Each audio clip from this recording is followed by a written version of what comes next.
In this documentary, we'll be talking to a drummer named Derek. He has been a drummer for about 40 plus years. He will be talking to us and speaking to us about his life as a drummer, looking at who his main influences were whilst growing up. Also what famous people he has met over the years, and what his views are on today's music. We will also be seeing him in action in his current band Stardust and Sequence.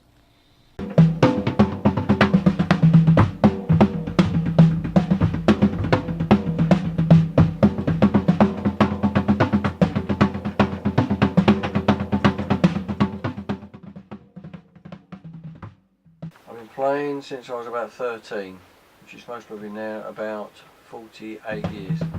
I think I've got four inspirations. There's four people. First person I think I'd have to say was a jazz drummer, funny enough, was Buddy Rich, because of his rudiments and his clean approach to playing. I think that would be number one. Then after that, looking at jazz, I slightly slid towards the rock side with Ginger Baker in Cream. And I was taken by his bass drum technique, which sounds to a lot of people he's out of time, but he actually isn't out of time. He knows exactly what he's doing. And of course, most probably my biggest hero, I suppose, is Keith Moon, because not just of his drumming, but his antics off stage as well as on. Not many people can put a Rolls Royce in a swimming pool.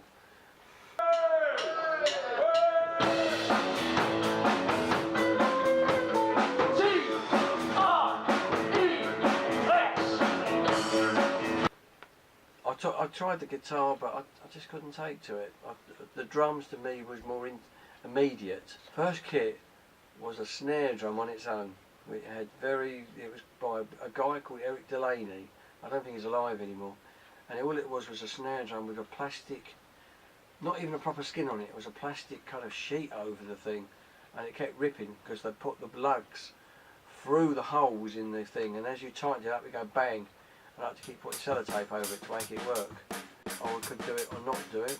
I just started playing all the local scout clubs, small one or two pubs, social clubs, all the way around the area, Bexley, mostly in Bexley.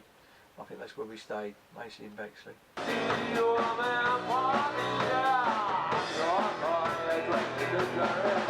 There's some good bands about, which were very reminiscent of 60s, 70s bands, but obviously more modern. And they're quite solid and interesting. Muse is a band that comes to mind that I like quite a lot, with because they're quite clever, they're quite technical, and they know their instruments. I thought about it for a long time, years and years and years, and didn't think I could do it. But then I found, all my knowledge I knew, I found that I could teach somebody, I could pass it on to other people. And also I found that there isn't a question that somebody could ask me that I wouldn't know the answer to do with drums or music, being from a background where my mum taught piano, so I didn't have a problem. It's funny, it's like, in a way it's like going to the dentist, but at the same time something enjoyable. I go into it not knowing what I'm going to do when I solo. I haven't got a clue what I'm going to do once I've laid down the main theme of the song. After that I go into the solo. My solos are normally fairly different every night.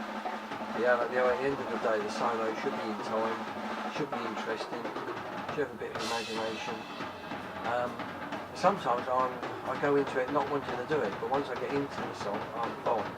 And I try and make it interesting and inspiring for the audience.